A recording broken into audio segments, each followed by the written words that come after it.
Hello, welcome to Straight Talk Africa, live from the Voice of America studios here in Washington. It's Wednesday, June 27th. I am Shaka Ssali. Before we begin today's program, we would like to welcome an old friend back to the Voice of America. One of our longtime affiliates, City Radio, that broadcasts from the Rwandan capital, Kigali, on FM 88.3, has come back home. Welcome back to the Straight Talk Africa family. Now, moving on to today's topic, we'll be talking about Kenya's political future. Kenya's bumpy path to democracy continues with elections expected to be held in early 2013. Meanwhile, the ICC case against four believed to be at the center of the post-2007 election violence continues. With his report card on Kenya, my colleague Paul Cisco has more. An estimated 1,300 Kenyans died in the months of post-election violence in Nairobi and across the country after the much-contested December 2007 general election. President Mwai Kibaki was sworn in for another 5-year term in early February 2008 amid widespread charges of vote tampering, igniting and inflaming ethnic violence that would continue well into February. The formation of a power-sharing unity government brokered by Kofi Annan and signed February 28, 2008 by President Kibaki and Prime Minister Raila Odinga finally brought an easing of hostilities and an end to the killings.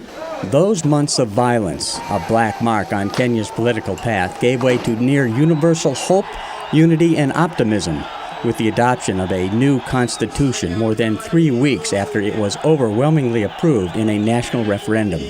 Tens of thousands watched as President Kibaki signed the document into law at a large ceremony in the capital, Nairobi, in August 2010. Some called it the most significant political event in Kenya's history since independence from Britain in 1963. In December, the International Criminal Court named 6 Kenyans suspected of inciting and fueling the bloody aftermath of the 2007 election, charging them with many crimes, including crimes committed against humanity. Chief Prosecutor Luis Moreno Ocampo.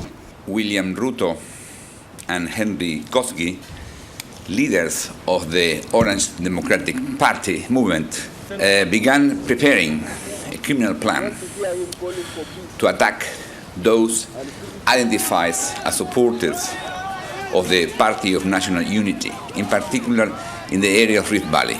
Joshua Sange played a crucial part on this. He's a journalist, and he was involved in the planning of this operation. Members of the government also commit crimes. The first one is Francis Mutahura. He authorized the police to use excessive force against civilians in Kisumu and Kibera. Mr. Ali was the head of the police in Kenya in those days. The case against Henry Koski, Member of Parliament and chairman of the ODM political party, was dropped, as was the case against Major General Mohammed Hussein Ali, former Inspector General of Police, for lack of evidence. All deny the charges. The trial continues at The Hague. Former Minister of Higher Education, William Ruto. I am absolutely certain in my mind that I neither participated, organized, financed, or had anything to do with the post-election violence at all. Ruto and Deputy Prime Minister Uhuru Kenyatta are running for president in 2013. The government will continue, the economy will continue. So as far as I'm concerned, I don't think it will have any impact whatsoever. Kenya continues, and we have proved that we are a mature country able to handle our issues.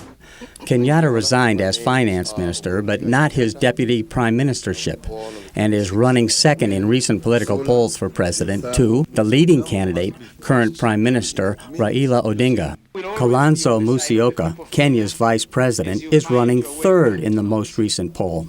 In recent days, members of parliament have put forward controversial legislation allowing MPs to change parties without losing their seats in parliament, and requiring those seeking elective positions in the Senate and the Parliament to have a university degree.